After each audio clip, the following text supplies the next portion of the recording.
small corner of a quiet town, Manli lived, a woman who never finished her paintings.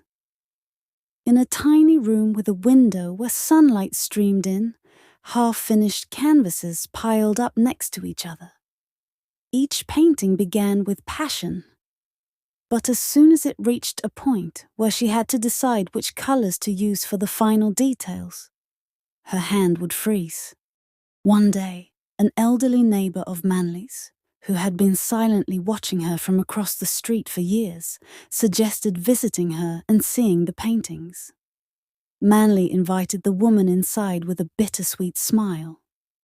The elderly woman looked closely at the unfinished canvases and asked, "Why don't you finish any of them?"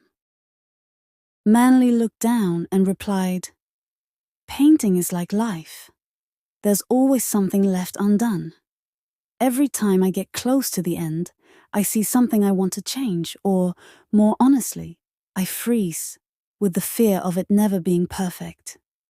The woman was silent for a moment, then said, "You see, you may never fully understand what perfection is, because there are always changes and growth happening in every moment.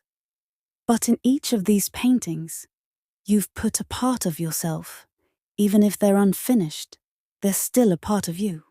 Manli looked at her, something in her words resonating deeply within her.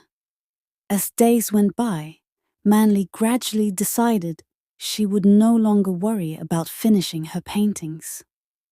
She began to paint, no longer thinking about the end result, simply pouring what was in her heart onto the canvas. And perhaps the most important lesson she learned was this: life, like a painting, is never truly finished or flawless. But in every moment we add meaning. We create something beautiful.